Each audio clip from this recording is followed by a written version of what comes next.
You know, they say Tonald Drump was born under a full moon, not because it's romantic or anything, but because the moon was the only celestial body willing to witness such an event.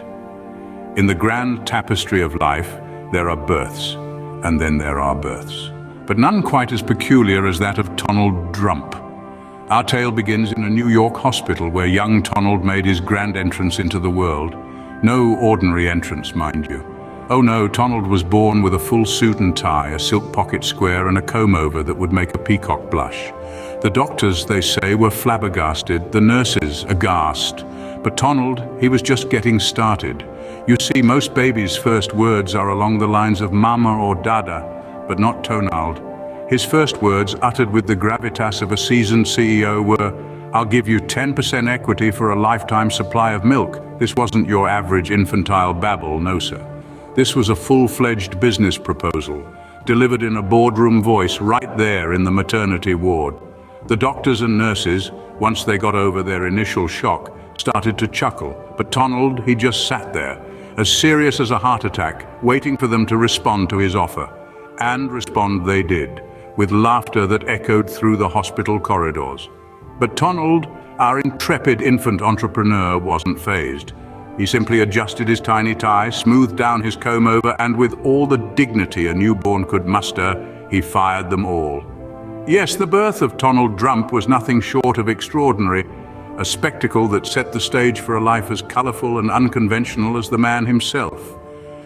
A life filled with towering skyscrapers, reality TV shows, and yes, even a stint in the White House. And so, with a silver spoon in his mouth and a gold tie around his neck, Tonald Drump entered the world ready to make it his playground. Young Tonald was a sight to behold in school. He was the only kindergartner to ever be sent to detention for insider trading. Yes, you heard that right, folks. While other kids were trading crayons and juice boxes, our boy Tonald was swapping stock tips and forecasting market trends. His entrepreneurial spirit didn't stop there. At the ripe old age of 8, Tonald decided he'd had enough of the school's subpar chocolate milk and insufficient nap times. So what did he do? Well, he tried to buy the school, of course. He approached the principal, checkbook in hand, ready to negotiate a deal. Unfortunately, his offer of $350 Monopoly dollars and a handful of jelly beans didn't quite seal the deal. Tonald was not one to be deterred. If he couldn't own the school, he'd rule it in his own way. He began his reign by attempting to fire his teachers. Yes, you've got it right. Little Tonald would march up to his unsuspecting teachers, point a chubby finger at them and declare, "You're fired!" This, of course, resulted in more trips to the principal's office than any second grader should ever have to endure. But Tonald had bigger plans. He set his sights on the highest office in the land. No, not the presidency, the class presidency. This wasn't your average elementary school election. Oh no! Tonald ran a fully fledged political campaign complete with slanderous ads against his opponents, who were still struggling with their times tables, promises of longer recess and less homework, and even a miniature wall around his desk to keep out undesirables. And thus Tonald Drump, the schoolyard tycoon, was born. From his early days of insider trading in kindergarten to his audacious attempts to buy his school and fire his teachers, to his unprecedented campaign for class president, Tonald was a force to be reckoned with, a force that would continue to shape and, let's be honest here, perplex the world in the years to come. Drump's business ventures were as successful as a chocolate teapot. He once bought an ice factory and it burned down. How does that even happen? Now let's delve into the depths of Drump's business misadventures. The man was a modern-day Midas. Only everything he touched didn't turn to gold, it turned to, well, something less valuable. Let's just say his business acumen could give a rock a run for its money. Take, for example, the time he decided to sell sand in the Sahara. Yes, you heard it right, sand in the Sahara. Drump was convinced he'd cornered the market on a commodity that was apparently in short supply. He even had a catchy slogan, "Drump's Sahara Sand, because you can never have enough." Needless to say, he was left high and dry with a lot of sand on his hands. Then there was his foray into the world of automotive innovation with his investment in square-shaped tires. Drump was sure he was onto something revolutionary, proclaiming, "Round tires, that's so last century." Unfortunately for him, the only revolution was the wheels of his business going round in circles. The square tires were a flop, with customers complaining about a slightly bumpy ride. Who would have thought? But let's not forget his piece de resistance, the ill-fated Drump Steaks venture. He was determined to sell the world's most expensive steaks, sourced from cows fed on a diet of gold leaf and champagne. The steaks were as tender as a cinder block and about as tasty. The venture went down like a lead balloon, much like the steaks themselves. Through all these mishaps and missteps, Drump remained undeterred. His optimism was as unshakable as his belief in the profitability of his ventures. He continued to leap from one business disaster to the next with the grace of a ballet dancer wearing flippers.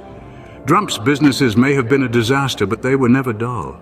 Tonald Drump's political career was as surprising as finding a vegetarian at a barbecue competition. Now, if you thought his business ventures were a roller coaster ride, hold on to your hats, folks, because his politics were like a merry-go-round on steroids.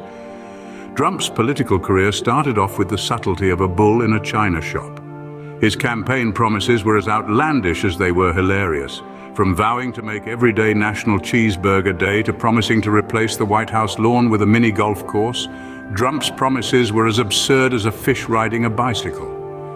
Then there were his debate performances. Picture this: a man standing on a stage with the world watching, promising to make aliens pay for a space force. His opponents would be left speechless, not sure whether to laugh or cry. It was like watching a stand-up comedy routine, but the comedian was running for office. And let's not forget the time he tried to build a wall around his opponent's house. Yes, you heard it right. Drump, in his infinite wisdom, decided the best way to win an election was to literally wall off his competition. If that doesn't scream politics, I don't know what does. Drump's political career was a whirlwind of absurdity, a circus show that we all had front row seats to. It was as if a reality TV show had taken over the world of politics. And the funny thing, we couldn't stop watching. His tactics, as unconventional as they were, kept us hooked. We were laughing, we were crying, we were utterly confused, but most of all, we were entertained. And isn't that what politics is all about? In the end, Drump's political career was a spectacle, a grand performance that left us all a little dazed and a lot amused. It was wild, it was unpredictable, and it was quintessentially Drump. Politics was never the same after Tonald Drump, and neither were we. Tonald Drump's life is a testament to the fact that reality is often stranger than fiction. This is a man whose life has been one long, continuous comedy sketch, and we've all had front row seats. It's been a roller coaster ride, filled with outrageous moments that you couldn't make up if you tried. Let's take a moment to reminisce, shall we? Remember the time Drump tried to introduce a new currency, the Drump dollar, that was supposed to be backed by his own net worth? And who could forget the infamous incident of the toupee tumble, when a gust of wind revealed the secret behind Drump's iconic gravity-defying hairstyle? Then there was the time he tried to buy Greenland. Yes, you heard that right, Greenland, the country. Not a piece of real estate, but an entire nation. The world laughed, the Danes declined, and Drump moved on to his next outrageous venture. From his bizarre business propositions to his eccentric political career, Drump has always been a spectacle.